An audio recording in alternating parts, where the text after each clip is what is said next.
Happy Monday, April 24th, last April Monday of 2023. Lots of stuff to go along.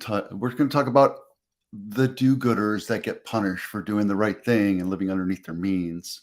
We're going to talk about bankruptcies. We're going to talk about should you buy or sell. And then we're talking about the sales data over the 10 counties of the Bay Area and how amazing the values are going. First, I want to talk about a good time I had this weekend. Most of you know that I was in the Marines, and I was really close with a bunch of guys. And as time goes by, things happen. You get families, and you start growing apart, and you don't check in with each other as often. And there's guys that I still keep in touch with pretty closely, pretty regularly, but not like every day or once a week or even monthly. But it's nice to catch up with people. And part of the exercise was to get together and just catch up and reminisce, but also to commune, something I miss from the Marines, right? Everybody's like, oh, a bunch of killers and this and that. Yes, we are. But at the end of the day, we're also brothers. We grew together. We suffered together. We bled together. And when you're older, it's nice to look back and reminisce and have fun, talk about the old times. And I brought some picture books, and we went through all that. Now I have to go and scan them in for Brian Fulkerson. I'm going to so but it was just great getting together with people. And Nick and I went to go pick up Nick because he lives in San Francisco, and apparently in San Francisco you don't drive, so I get that. And I got to spend some time with him. It was awesome. Got to talk about different ideologies and how much smarter we are as we're older looking back. And that's one of the things I'm really grateful about is we have these conversations and we don't have the same ideologies, right? We have different paths, different concepts, different positions on certain things. And we had these amazing discussions, and that was great. It was really great to commune with my old buddies. And I saw Dennis and Mike and Paul and Cabrera, Joey Tabang, and just really, really great to see these people. Bart Reno, and it was a good time. So there you go. If you have a chance to reminisce with old friends, do it, because you get old quick. All right, let me see. Today we're talking about, President Biden is now punishing you if you have good credit and if you live below your means, and all the things that we were taught over the last, 55 years of my life. Live below your means, do the right thing, do this. If now you're get punished if you have good credit, and it's like a 1 point fee towards, it increases your closing costs, but I feel like it's just another tax. So why would anybody want to buy a house now, right? And it's just, I know they're pandering to the less fortunate, but at the end of the day, I think what we need to do is go back down to financial intelligence. It's something that we don't teach at school. We don't teach for the most part. And I ask hundreds of people this. What were you taught from your family and in school and any walk of life on how to be financially stable? And there just is not a course. Well, not yet. We have one that teaches people to live below their means and save for the future and prepare for retirement and prepare for your untimely demise, and how to not overbuy insurance and how to invest money so you can live healthily and wealthily instead of paycheck to paycheck. And financial intelligence is something that we've been striving for a very long time. And the group of people that I'm working with right now, I'm really impressed with. It's all about education, getting people up to a certain level. And we do sell stuff, but the hope is that you appreciate our value so much that you come to us when it's time to, do whatever service that you need, like buy a house or loan or insurance or what have you. So enough of that. I don't think this is a good thing. This thing that Biden just did, President Biden. You know, I think it's just going to make it easier for people that can't handle or manage their own finances, get into more financial trouble at the end of the day. But that's my opinion. And, my opinion is my opinion. So there. Bankruptcies are on the rise. Yes. Bed Bath & Beyond. A lot of these big box corporations, they're feeling it. You're going to see a lot of these new companies, or these companies that have been around for a while, start to turn and pull the bankruptcy veil off. And just like Circuit City did back in 2006, 2007, 2008, I think this is one of the first signs of a rather tragic demise of corporate America. I think we're going to see retail go away from big box retail.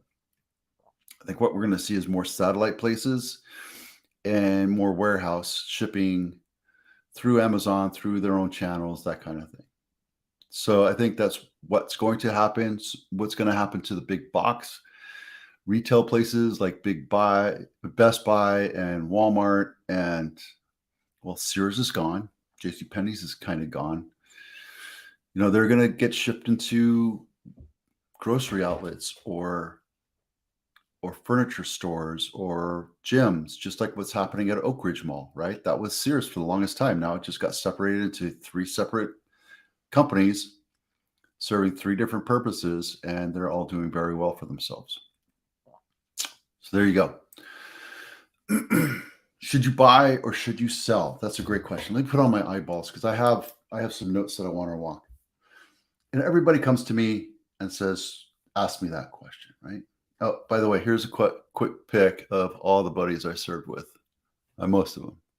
Brian, Mike, Joey, Cabrera, Barney. His name's actually Rambo. Isn't that cool? Paul, Nick, and Dennis. Yep, those are a few of the guys that showed up. So, okay. So you have 2 choices. Well, you have 3, but you have 2 choices. Really, buy, sell, chicken or the egg, buy or sell or buy. Which one's first? And I always say sell first and buy afterwards. Let's talk about why buying first could be an option, right? It could be that you have so much money that you can write a check for a down payment, including 20% down payment, close on the new house, and you're so well endowed that you can afford payments on 2 houses. And there is a benefit to that. There's absolutely a benefit to that. One, you don't have to have the contingency or need to sell your house in order to close on the new house, which that could get tricky. It's an easy thing for us to do. It's constant communication. It's going back and forth, making sure that the dominoes fall in the right order. And absolutely, we can do that. But when you buy a house first and then you go to sell your old house, the pitfalls are you buy the house at a certain time frame. Let's say that right now your house is worth $1 million, the house that you're going to sell. And then you go and buy another house and you buy another house for 1.2, assuming that you're going to take all that equity out of that $1 million house and put it into the loan of the new house, or refinance or what have you, or cash out, do something with it. That's great. That's absolutely a possibility. However, what happens in a market like this, what we're going to talk about in a second, is what happens when the market contracts. And it could be 1 or 2%, it could be 5 or 10%. And that's the dangerous part. And if you need every dollar to close and get rid of the original loan on that other property, then you kind of run into a little bit of financial situation. And that's the balance that you have to do. And that's why I always say it's better to sell first and buy second. And yes, you can dial up the dominoes, but at the end of the day, you're better secured in knowing how much money you're going to transfer over to the new house. So Let me take a quick look here.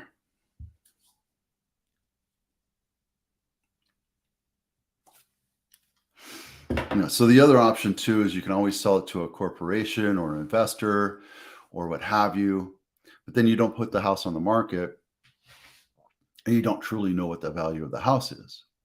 So in a situation where the market's going up, your house could be worth $1 million today, and then you do a deal with the corporation. I say your house is worth $1 million. You're okay. I'll buy it for $1 million. And then you don't truly know what your house is worth. That's why we have the MLS, because we put it on the open market. We let people come through and put offers on houses, and then we truly know what the market's worth. And it could be less, but typically what we see is we put the house less and we get higher offers. And then typically we find one or two people that are willing to duke it out for that house. And then you get higher. So the house could bring in 1.2, 1.1 instead of the $1 million that you're talking about, if it's priced correctly and the condition of the house is good and the market's decent and we're not contracting a market, right? There's a lot of certainties about that. That's why you use realtors, because we keep our fingers on the heartbeat of the market. And the other thing is you can rent it out, right? You could take some equity out of the house, use that as your down payment, and then you can rent that house out and then buy the next house. And there you go. Selling it is a set of dominoes. Selling first, then buying is just a set of dominoes. And it could go 4, 5, 6 houses deep. As a matter of fact, we just closed a house on where the buyer of this house that I sold, these guys moved into another house. They moved into another house. There was a whole set of dominoes that were going.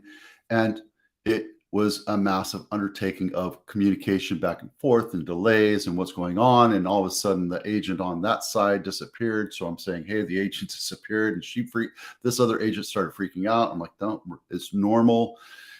Delays happen, right? And my clients were freaking out a little bit because it's normal. But when you know what's going on and you've seen it tens of times, you know what to expect. And say, this is normal, this is abnormal. Hey, you need to start stepping up the conversation. I need to communicate with all the way out. And there's 50 other people that you have to deal with in every transaction. It becomes a juggle of different things. So selling your house, then buying, it's a better option. It's a little more paperwork. It's a little more drama sometimes, but it's better for everybody in the end because you know what you're going to have to take over to the next house. So that's that. All right. So that's the buy and sell thing. Home bought.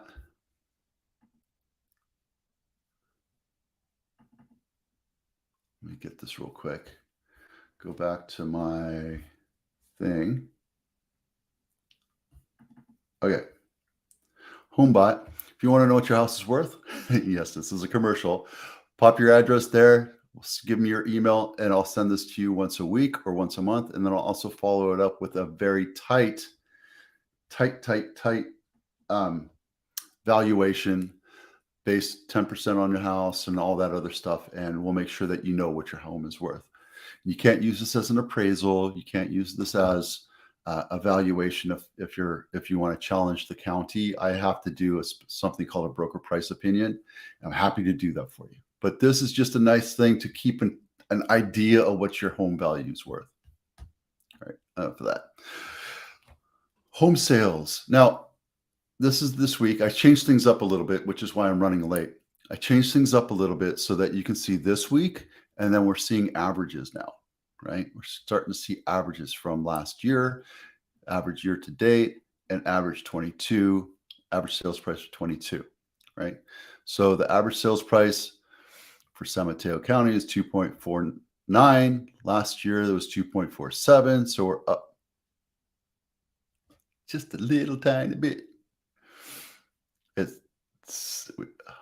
Oh, Lord, I lost it.